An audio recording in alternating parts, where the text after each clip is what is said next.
On le sait tous, le meilleur moyen de progresser dans quelque chose, c'est la répétition. Faire cette même chose encore et encore, et au bout d'un moment, c'est sûr que tu vas t'améliorer. Et c'est le cas pour de nombreux mangaka qui ont progressé dans leur dessin. Il y en a, leur style a tellement évolué qu'on appelle ça un glow-up. Et évidemment, on va passer du plus petit glow-up au plus gros, et je peux t'assurer que dans les derniers glow-up, il y a vraiment du lourd. On commence avec du plutôt facile et du plutôt évident, c'est Naruto avec Masashi Kishimoto. Alors Naruto, ça a commencé en 1999 et ça a été terminé en 2014. Et je dois dire que entre les premiers dessins qu'on voit dans les premiers tomes de Naruto versus Naruto Shippuden au global, on dirait que c'est quand même deux mangas différents. Avec Naruto un trait plus naïf, un trait plus assuré, avec peut-être ses têtes un peu plus déformées, un peu plus manga, alors qu'avec Naruto Shippuden, on a quelque chose d'un peu plus sobre, un peu plus aligné, avec des traits vraiment rassurés. Et vraiment, quand on met une planche de Naruto des premiers tomes et des derniers tomes de Naruto Shippuden, on a l'impression qu'on est sur deux mangakas différents.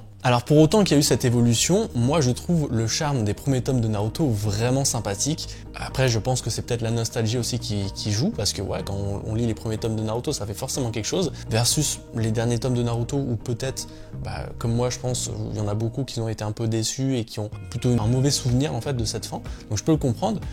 Donc oui, c'est un glow-up peut-être au niveau d'un trait plus classique, d'un trait plus assuré, d'un trait plus propre, mais c'est pas pour dire que les premiers dessins de Masashi Kishimoto étaient nuls. Franchement, moi je trouve honnêtement qu'ils étaient quand même très corrects. Ensuite, on a Yasuhisa Hara, qui est nul autre que l'auteur de Kingdom, mon manga de cœur.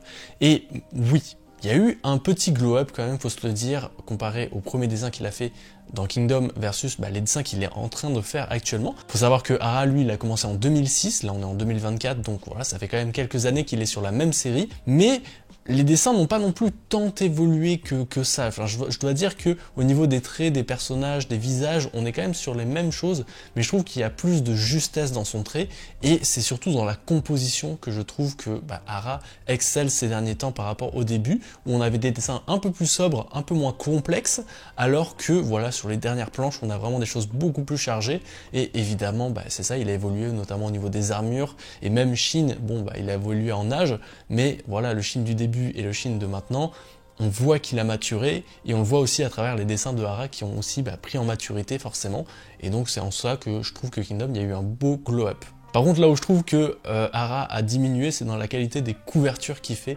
dans Kingdom. Je trouve personnellement que les couvertures de Kingdom, surtout les dernières, ça fait un peu affiche de film, mal composé, avec des couleurs que j'apprécie pas vraiment. Et ouais, contrairement aux premières couvertures qu'on pouvait avoir, je trouve qu'on a perdu un petit peu en qualité à ce niveau-là. Donc j'espère que Hara écoutera cette vidéo, certainement pas, mais j'espère que les couvertures des prochains tomes seront un peu plus jolies, parce que voilà, là je trouve qu'on est toujours sur les mêmes couvertures et ça rend pas très bien. Ensuite, oui, on a One de Mob Psycho 100. Et je vais le juger vraiment que sur Mob Psycho 100 parce que je connais pas trop son travail sur One Punch Man. Parce que oui, One est le scénariste de One Punch Man, mais c'est pas le dessinateur qui est Murata, qui est bon là, il est dans une autre catégorie lui. On le met même pas dans les glow-up, lui c'était un crack dès le début.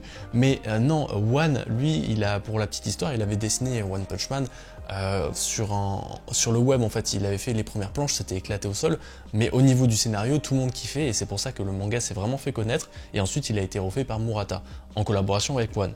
Mais One ne s'est pas arrêté à One Punch Man, il a fait aussi Mob Psycho 100, tu le connais certainement grâce à l'anime, mais le manga aussi a fait son petit bruit, et bon, le style de One il est assez particulier. C'est pas un dessin très assuré, c'est pas un dessin très propre, au niveau des profondeurs, au niveau des perspectives, au niveau des traits aussi, on est sur quelque chose de très assuré, de très pas trop assuré.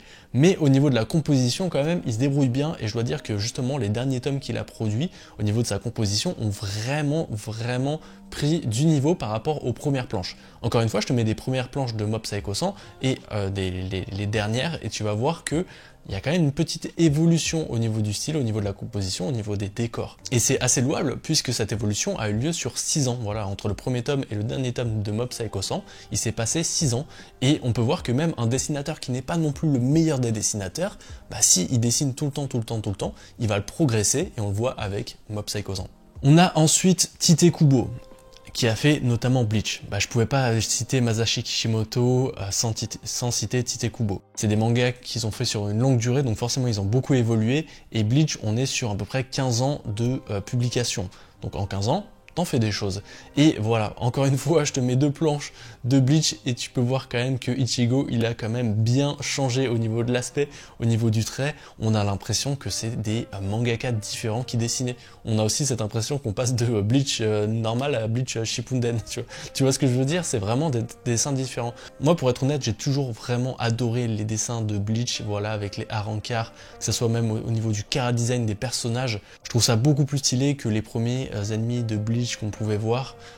Voilà, je trouve qu'il y a vraiment un glow-up aussi, à ce niveau-là aussi, hein, les glow-up c'est pas forcément que dans le dessin, ça va être aussi dans la composition, dans le caractère design des personnages qui va être beaucoup plus riche, beaucoup plus parlant pour servir le scénario finalement. Et je trouve que Bleach arrive vraiment bien à faire ça, même si le chara design des derniers personnages de l'œuvre sont peut-être un peu en dessous, je trouve, que les Arrancar.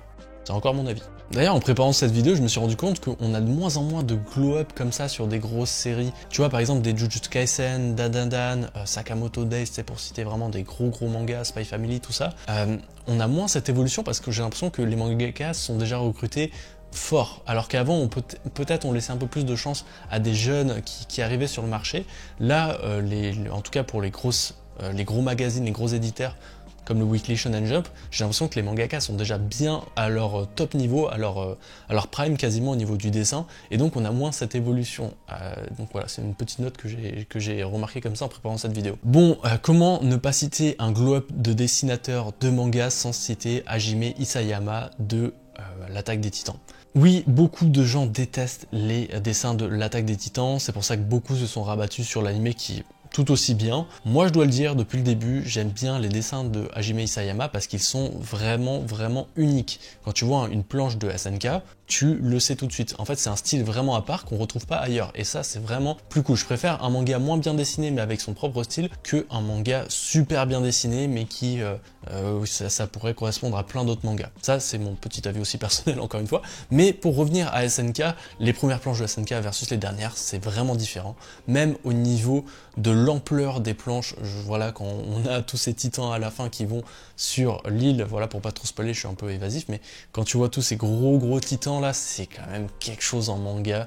Mais aussi au niveau des visages des personnages, des regards, je trouve que c'est là où Hajime Isayama est fort, c'est vraiment pour donner de l'émotion à travers ses personnages, et il le fait il le faisait déjà bien dès le début, mais sur la fin on a vraiment quelque chose de très fort, et il y a beaucoup d'émotions qui se dégagent, je trouve, des dessins de Hajime Isayama.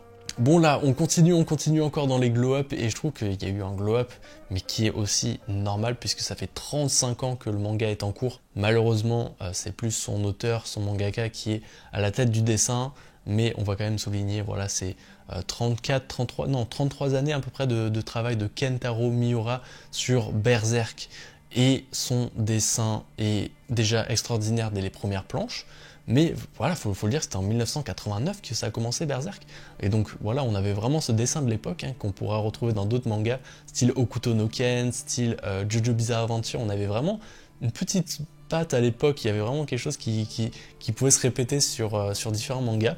Mais le guts du début versus le guts de la fin, enfin pas de la fin, le guts actuel, voilà, on est vraiment sur un guts beaucoup plus badass, beaucoup plus mieux dessiné, que ça soit au niveau de la mâchoire, surtout au niveau, voilà, des émotions qu'il peut dégager. Au niveau des cheveux, on est sur quelque chose de beaucoup plus détaillé, et d'ailleurs c'était connu comme quoi Kentaro Miura passait énormément de temps sur ses planches pour les petits détails, etc. Puis quand il est passé au numérique, c'était encore pire parce qu'il pouvait zoomer sur les planches. Donc tu t'imaginais, il zoomait et il dessinait les détails en micro, il dézoomait, ce qu'il pouvait pas faire avec le papier. Donc c'était vraiment un perfectionniste, et en fait voilà, les planches de Berserk, vous l'avez vu de nombreuses fois sur ma chaîne, j'en ai parlé, et j'avais fait une vidéo sur les décors dans les mangas pour parler justement à la fin de la masterclass qu'il a fait pour introduire Fantasia. En fait c'est des tableaux, voilà, c'est vraiment voilà, cet aspect double page dans Berserk, c'est magique, et même pas que les doubles pages, les dessins sont vraiment fous. Contrairement au premier, il y a eu vraiment une grosse évolution. On change pas trop d'époque, et je viens de le citer aussi juste avant, mais Hirohiko Araki de Jojo Bizarre Adventure, forcément, quand ça fait 38 ans que tu dessines du manga, tu évolues. Même si je dois dire que, et ça c'est la grosse force de Araki, c'est que son style a su traverser les âges, et je trouve qu'il a gardé sa patte. Vraiment, quand tu regardes les premiers tomes de JoJo's Bizarre Adventure et les derniers, alors oui, on voit qu'au niveau des outils de dessin, des choses comme ça, on est sur quelque chose de différent, mais le chara design correspond. Alors oui, les premiers tomes de JoJo's Bizarre Adventure, Phantom Blood, il me semble, Phantom of Blood, je sais plus, un truc, quelque chose comme ça, le dessin, voilà, il est un peu moins précis, il est un peu plus d'époque que si tu regardes un Jojo Land ou un Steel Ball Run. Mais à partir de la partie, allez, 3, à la partie actuelle, qui est la 7e ou 6e, je sais plus, ça fait beaucoup de parties en tout cas, je trouve qu'il a su garder ce même style, et en fait, les dessins sont vraiment masterclass. Donc c'est plus en fait de la partie 1 à la partie 3 qu'il y a vraiment une évolution, et après il garde le même style. Et en préparant cette vidéo, justement, je regardais Keisuke Itagaki, qui a fait notamment Baki, et je me suis dit, ok, que lui, il a évolué au niveau du dessin, et j'ai pris les premiers tomes de Baki que j'ai en ma possession grâce à Meian d'ailleurs, et j'ai pris, je suis allé voir sur internet des scans de Bakidou, qui est une de ses dernières séries, et vraiment j'ai l'impression que c'est le même style. Vraiment c'est un auteur qui a su garder son style du premier manga qu'il a fait à maintenant, alors que ça fait je sais pas combien d'années qui fait du manga, et ça c'est vraiment très fort d'être toujours d'actualité, que les gens suivent toujours un manga depuis aussi longtemps sans avoir forcément évolué entre guillemets dans son dessin. Dans le sens où son style de l'époque suffit toujours. Ça c'est vraiment fort. Allez, là on rentre dans du très très lourd et on va parler de Takeshi Obata. Alors tu le sais, Obata il a fait Death Note, Platinum Ends, c'est un grand dessinateur, mais il a aussi fait Hikaru no Go. Hikaru no Go qu'il faut que je lise, hein. Vraiment, il faut que je le lise. Mais en préparant cette vidéo, je vous ai posé des questions sur Instagram, et c'est vrai que Obata est revenu quelques fois sur les plus gros glow-up des dessinateurs. Donc je remercie à ceux qui me l'ont rappelé, et c'est vrai que j'ai regardé Hikaru no Go, les premières planches versus les dernières, le protagoniste, c'est plus le même. Alors oui, il a grandi, mais vraiment, on est un peu comme sur un Bleach où c'est vraiment, t'as l'impression d'avoir deux mangas différents. C'est fou comment il a autant évolué. Mais là où je le place aussi haut dans ce classement, c'est que cette évolution s'est faite seulement sur 4 ans. En fait, le mec, en 4 ans, en dessinant pour le Weekly Shonen Jump, il a pris un level de fou malade, et après, il a pu faire des séries vraiment folles au niveau du dessin, et j'ai vraiment l'impression que ce changement a opéré avec Hikaru no Go, en fait. Voilà, il a trouvé son style avec Hikaru no Go, et c'est vraiment le style Obata, je trouve, s'est fondé sur ce manga. Oh, non mais regardez encore la différence, c'est fou. Comment ne pas faire une vidéo glow-up manga sans parler de Hiro Mashima? Hiro Mashima, tu le connais, c'est l'auteur de Fairy Tail, enfin c'est le mangaka de Fairy Tail, il est vraiment connu pour ça, mais un de ses premiers mangas, et je pense pas que c'est son tout premier, mais en tout cas, voilà, c'est un des premiers vrais succès, c'est Rave, qui est ressorti d'ailleurs chez Glénat, il me semble, voilà, qui est en nouvelle édition. Et en fait, c'est simple, tu ouvres un tome de Rave et tu ouvres un tome de Dead Rock, tu peux pas croire que c'est le même mangaka. C'est vraiment moins assuré au niveau de Rave, c'est vraiment moins détaillé, alors que tu regardes même un Eden Zero, un Dead Rock, ce qui est son dernier manga, qui est sorti cette année en France et qu'il a commencé en 2023, ouais, en fait, il a tellement dessiné, et en fait, c'est un mec qui s'est buté au travail, je pense qu'il se bute au travail, parce que il y a tellement de séries en cours, il est tellement productif, le mec s'arrête jamais, il fait beaucoup de séries, alors il y en a beaucoup qui aiment pas forcément son travail, mais Fairy Tail, c'est quand même une série longue qui a duré, je crois, 53 tomes. Ensuite, il y a eu Eden Zero. Ensuite, il y a eu Fairy Tail, la quête de 100 ans, mais il est pas au niveau du dessin, il est au niveau du scénario, mais c'est quand même du travail. Et ensuite, là, maintenant, il y a Dead Rock. En fait, le mec, à chaque fois, il s'arrête pas, il fait des séries. Donc, il s'acharne au travail, et au niveau du dessin, les compositions sont vraiment géniales. Il a trouvé son propre style aussi, qui se répète quand même entre Fairy Tail et Dead Rock. On est quand même sur le même niveau de dessin, mais comparativement à Rave, qui est un de ses premiers succès, c'est vraiment un tout autre manga. Donc vraiment, à travers le temps, il a su évoluer. En même temps, c'est normal, ça a pris 24 ans entre Rave et 2024 avec Dead Rock. Allez, on rentre dans le top 3, et celui-là, c'est vrai que j'y ai pas pensé en faisant la vidéo, mais Mass Manga me l'a rappelé. On est sur Shu Ishida de Tokyo Ghoul. D'ailleurs, Mass Manga a fait une vidéo récemment sur Tokyo Ghoul, et ça m'a rappelé que ce manga, il faut que je le finisse. Parce que oui, Tokyo Ghoul, je l'ai commencé vraiment il y a longtemps. Quand je suis arrivé à Montréal, il y a à peu près, allez, ça fait 10 ans, donc j'ai dû commencer Tokyo Ghoul il y a 9-8 ans, quand ça sortait. Et et j'avais halluciné sur la première partie, vraiment je trouvais le manga incroyable, j'adorais, mais je dois dire qu'à partir de Tokyo Ghoul, j'ai perdu un petit peu en intérêt, tout simplement parce que je trouvais qu'il y avait trop de personnages, je m'y perdais un petit peu, et le fait d'attendre à chaque fois entre les tomes, je perdais un petit peu mon plaisir, donc je pense qu'un jour je me relirai tout Tokyo Ghoul d'affilée, et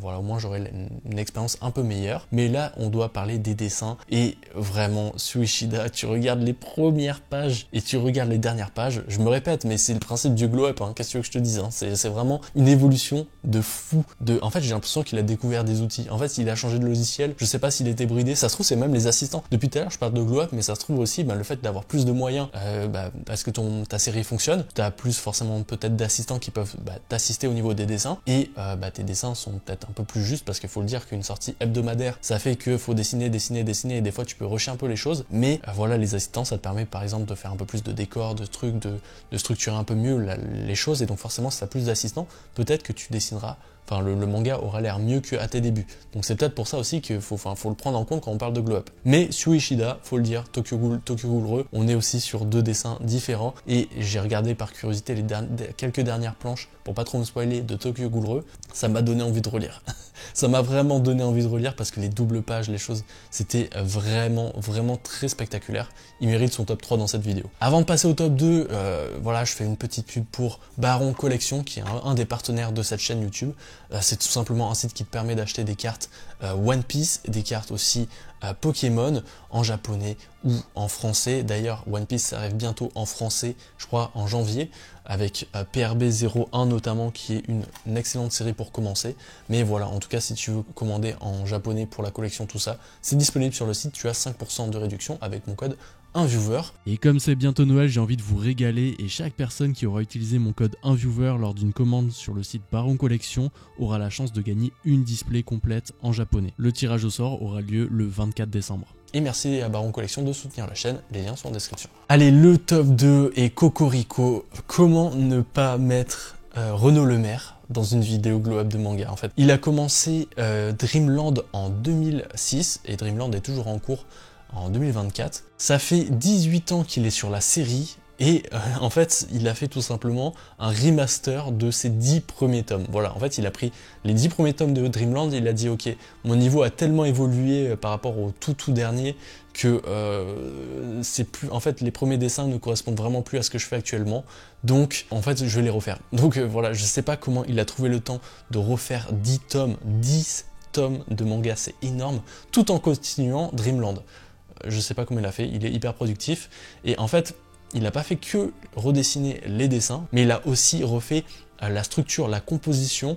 Je pourrais pas vous dire exactement s'il a changé des choses au niveau du scénario, peut-être qu'il a changé quelques bulles de texte, des choses comme ça, mais vraiment au niveau de la composition, on est sur vraiment des trucs différents. Et la progression est en fait vraiment hallucinante. Quand tu mets les premières pages du tome remaster et les premières pages du vrai tome, t'as l'impression qu'en fait c'est deux mangaka différents, que t'en as un qui est professionnel et t'en as un qui est amateur, hein, même si amateur entre grands guillemets là, mais on a l'impression que vraiment il y a quelqu'un qui a essayé de reproduire ou qui a fait ces choses à sa sauce et avec son style et qui venait de débuter, versus là on est sur un manga quand même, un mangaka très confirmé, il a son style en fait, vraiment. Et en fait c'est une grosse chose de faire, de prendre le temps de faire ces 10 premiers tomes, parce que déjà ça a redonné un élan à la série, et ça a donné peut-être envie à des gens qui avaient du mal à commencer Dreamland, parce que les dessins étaient un petit peu moins bien, mais c'était dommage de pas commencer quand tu voyais en fait l'évolution de l'auteur. Mais après, en fait il y a tout un débat sur, en fait est-ce qu'il faut pas laisser ces premiers tomes de Dreamland tels quels, parce que ça fait partie des histoires. Mais bon, moi en tant que fan de manga, je trouve ça trop intéressant d'avoir des remasters comme ça fait par l'auteur lui-même. Vraiment, Renaud Lemaire mérite son top 2. Maintenant on va passer au top 1 de cette vidéo, et évidemment qu'il se peut que j'ai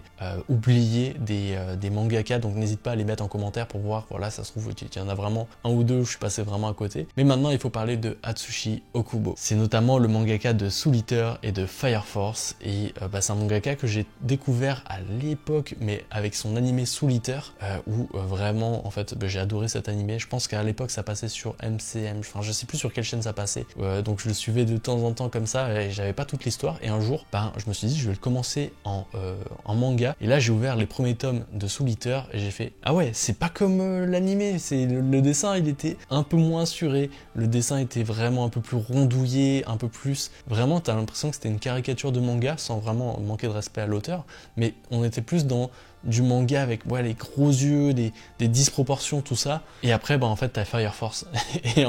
et en fait, t'as l'impression que c'est pas le même mec. Et moi, je soupçonne que ça soit pas le même mec. C'est pas possible de passer des premiers tomes de Soul Eater à Fire Force en fait, parce que Fire Force déjà au niveau des dessins je trouve ça excellent, au niveau des structures, du découpage, au niveau des décors, c'est trop beau, c'est vraiment dynamique, les phases d'action sont toutes compréhensibles, là où dans les premiers tomes de Soul Eater c'était un peu moins ça je trouve, c'était un peu moins juste. Dans l'ensemble, voilà, c'est pour moi l'un des mangaka qui a le plus progressé en à peu près 18 ans, 19 ans de carrière, et il a notamment coaché la mangaka actuelle de Gachi Akuta. Mangaka qui est pour beaucoup de fans de manga l'une des meilleures dessinatrices actuelles, et il faut le dire quand même, Gachi Akuta, au niveau du dessin on est sur quelque chose de très bien, et il y a un peu ce style Okubo derrière je trouve, notamment au niveau du caractère design, au niveau de la fureur, hein, vraiment au niveau de la déformation des visages pour exprimer des émotions, il y a une école Okubo derrière, et c'est pas pour rien parce que Okubo c'est un dessinateur de ouf, vraiment chapeau à lui pour ce glow up. Comme je te l'ai dit juste avant, n'hésite pas à mettre en commentaire si j'ai oublié des mangaka parce qu'il se peut que j'ai manqué certains glow up, donc n'hésite pas à les mettre, et comme d'habitude je vous dis à bientôt pour une prochaine vidéo, c'était un viewer, bye.